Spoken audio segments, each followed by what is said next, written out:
दिल्ली में आरोपों और अभद्र बयानों के इस पॉलिटिक्स के बीच दिल्ली के मतदाताओं को लेकर भी युद्ध जोरदार चल रहा है। दिल्ली में वोटर लिस्ट पर मचे राजनीतिक घमासान के बीच चुनाव आयोग ने नई वोटर लिस्ट जारी कर दी। आम आदमी पार्टी की तरफ से वोटर लिस्ट से मतदाताओं के नाम काटने के आरोप लगाए जा रहे हैं। अरविंद केजरीवाल की तरफ से कुछ दिनों पहले कहा गया था कि बीजेपी वोटर लिस्ट से मतदाताओं के नाम हटाने के लिए अर्जियां दाखिल कर रही है। वहीं बीजेपी का आरोप है कि ये अर्जियां आम आदमी पार्टी की तरफ से लगाई जा रही है ताकि बीजेपी पर आरोप लगाया जा सके। इन सब के बीच चुनाव आयोग ने दिल्ली के मतदाताओं की जो लिस्ट जारी की है उसमें मतदाताओं के बढ़ने पर भी अब जमकर राजनीति हो रही है।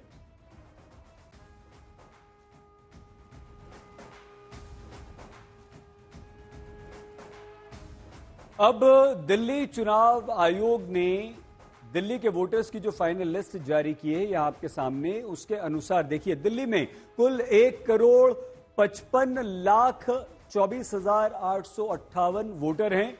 83,94,645 पुरुष वोटर हैं। 83,49,645 पुरुष वोटर, 71,73,952 महिला वोटर यहां पर हैं। और यहां जो आप देख रहे हैं साइड में थर्ड जेंडर के 1,261 वोटर हैं। लिस्ट सामने आई और हिसाब बैठाया गया तो पता चला कि पिछले वर्ष अप्रैल मई में हुए लोकसभा चुनाव के बाद से दिल्ली में 3,10,000 वोटर बढ़ गए। 6 महीने में 3,10,000 वोटर दिल्ली में अकेले बढ़ गए हैं। ये 2020 के विधानसभा चुनाव के मुकाबले 7,26,000 अधिक हैं। अब आम आदमी पार्टी ये आरोप लगा रही है कि दिल्ली में वोटर स्कैम हो रहा है। ये एक बड़ा वोटर घोटाला है। नई दिल्ली विधानसभा में एक बहुत बड़े स्तर पर एक वोटर स्कैम देश के सामने आया है। मैं आपको कुछ आंकड़े बताना चाहूंगी कि किस तरह से वोटों का एक बहुत बड़ा घोटाला नई दिल्ली विधानसभा में हो रहा है।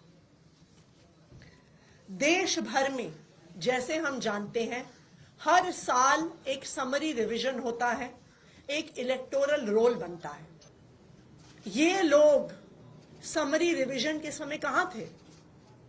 अगर 29 नवंबर तक पूरी इलेक्शन मशीनरी एक एक गली एक एक मोहल्ले में जा रही थी तो 29 नवंबर और 15 दिसंबर के बीच में ये 10,000 लोग कहां से आ गए?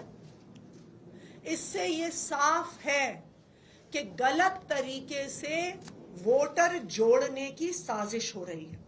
2 जनवरी, 3 जनवरी और 4 जनवरी 3 दिन लगातार चुनाव आयोग की हेयरिंग नई दिल्ली विधानसभा क्षेत्र के दफ्तर में हुई।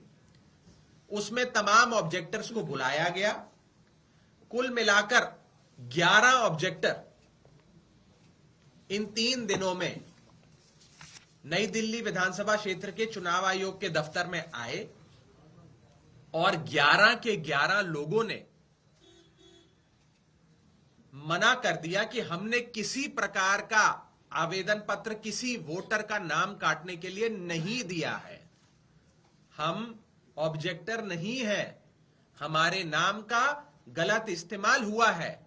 हमने ना ये फॉर्म भरा, ना इस पे साइन किया, ना किसी के वोट काटने के लिए आपको कोई आवेदन पत्र दिया।